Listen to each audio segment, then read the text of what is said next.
I want to touch upon the Havertz situation. I understand the grand plan of the 4-1-4-1. I understand the plan of the waves. It's what Man City do. But Man City, I would argue, they obviously have more quality, but they also have more dimensions to them. I think they can go direct much more effectively. And look, it's easier to do too when you've got a center forward who actually scores a lot of goals. He's not Gabriel Jesus. I'm wondering, at some point, should you come around to the idea that maybe Havertz should be playing up front? Maybe when Fabio Vieira's back or whatever, that maybe to have that, because look, they're being linked right now with Ivan Toney in the media. I would find this very strange. I almost wonder if it's not Ivan Toney getting on the phone to people and saying like, "Oh, look, I'd love to play for Arsenal." I'm like, "Yeah, sure you would, Ivan." But the fact is, you haven't played in 8 months. In 8 months, you need to, and I'm sure he's fit, training. Yeah, whatever, he's trained. but he's not match fit. He's not match integrated. He's a completely different profile from Nketiah. Which is what they would need. If you think if Arsenal go and sign a striker, is to bring a different profile than the ones they already have. Otherwise, it makes no sense. Right. But equally, if you bring a guy, it's one thing to bring a guy with a different profile and say, hey, he's going to be on the bench and he's going to come on and we're going to, for when we need to lump balls and have the aerial attack. But if you're going to do that, you already have Havertz, who I think is very good in the air. Yeah. Maybe that's Havertz's role. And then I don't need to bring in Ivan Toney. Yeah. Bringing Ivan Toney in to start means having to relearn how to press, how to win the ball high. I'm not saying he didn't do that at Brentford, but between the fact that he's been out for 8 months, between the fact that it's a different profile, that's a heavy lift. Yeah, and I think he's expensive too. And also, I think I don't know him at all. I want to hope for him that he's never going to do the gambling again like he did. But what if he did? What if he does? Sorry. What if he does it again? How long will be the suspension then? So what? You take him, and then 6 months, a year down the line, he does it again, and then I don't know. So I think for Toney, as great as he is, there's maybe a few red flags there and there for all the reasons that we mentioned. I think Arsenal, like all the top clubs, will be looking at the transfer market, but more maybe if there's an opportunity than anything else, because they spent big in the summer already. And I think Arteta also, and we will discuss the number 9, and we disagree on the number 9. I just think that I know they've lost 2 in a row and they've won 1 in 5, and it's a bad spell. Pep and City had 1 win in 6 in the Premier League before winning back-to-back against Everton and Sheffield United. This is Everton and Sheffield United, right? I think Arsenal were also, with that squad, top of the table at some point, looking really good. So it doesn't mean that all is bad.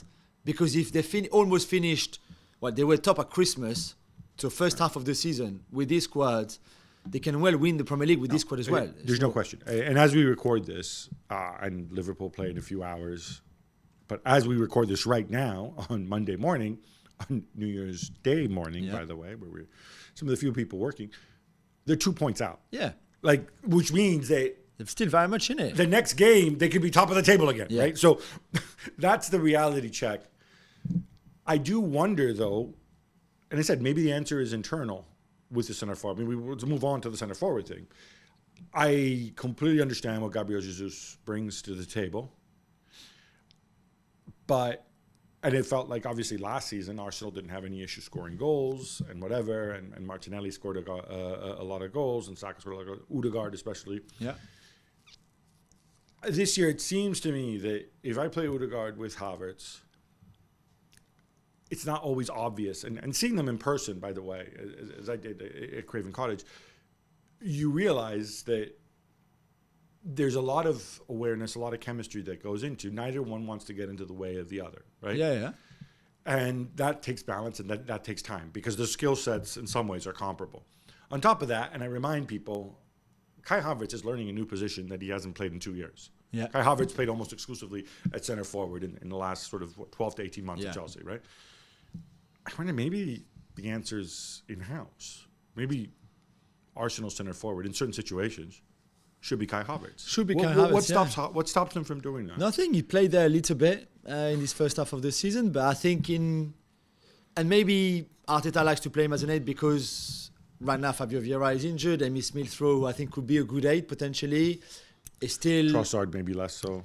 Trossard, as we saw against West Ham, maybe less so. More of an impact. But yeah, and again, it's a difficult position. And Granit Xhaka, for all his flaws and all the criticism that people and even probably us have had through the years, had just mastered that position in the Arteta philosophy and the way this team is playing so well that I think he was always going to take time for anybody to come and replace him. And Kai is a very different player than Xhaka too. So instead of just maybe going for a very similar replacement to Xhaka in terms of profile, stats, underlying stats, all of that, they just chose slightly different direction in Kai Havertz. And maybe they signed Kai also to be able to play as a 9, as a 10, replacing Odegaard if Odegaard is not playing, if he's injured or something like that. But then that was also a bit risky, to be fair. So I think Havertz has improved massively, and I think he would have been very, very useful against West Ham in a game like that before this Fulham game. Fulham, when the whole team is not playing well, Kai Havertz is not going to play well anyway. But yeah, I agree with you. I would like to see him as a 9-2-9 again. You said Havertz has improved massively? I think so. I think he had 3 goals in the last 5 games before his suspension against West Ham. Maybe I got this completely wrong, but Havertz, before he moved to Chelsea, I looked at him and I said, this person's a piece of clay, right? I've used that term before. This person can be molded into something because the skill set is remarkable, right? Yeah. He's got tons of quality. He's a big boy. He's a big boy who likes being physical too. Yeah, he really strong, has a nasty streak to him, but in a good way, not a bad way, right? He's not a sprinter, but he gets around the pitch very, very well for a man his size. Yeah. So it's a question of where to put him. And I kind of feel that at Chelsea, he played center forward by default almost. When you had revolving door managers, then that's where you end up. But does Arteta have an idea? I mean, obviously he's trying him in different situations. If Arteta were here and we gave him true serum, and he said, are you certain what Kai Havertz's best position is? Would he be able to answer that? Yeah, I think he's convinced that he could be like a Ballack of the time, like that number 8 that is actually a 10. I think the idea is for him to make those runs late into the box, like we saw at Brentford when he scored that goal late in the game on that Saka cross, for example. I think this is very much the idea, as well as participating in the build-up play. So I think they ask him a lot, which I think is complicated, and I think that's why he's taken it in. But I think he will be successful. He will get there. But for example, people forget that out of position is one of Arsenal's best players this season in terms of ball recovery, how high he recovers the ball, duels won, all of that. And maybe for some people that doesn't matter so much. I can understand if you don't really like stats out of possession for your team or for a team. I think this matters a lot to Arteta and to the way this team is playing. So I don't think all is bad with Havertz. It's just now we are now in January, so he's been here 6 months, and maybe after 6 months he should be better than he is. I don't know, but I've got no doubt that Arteta is convinced that this is a position for him.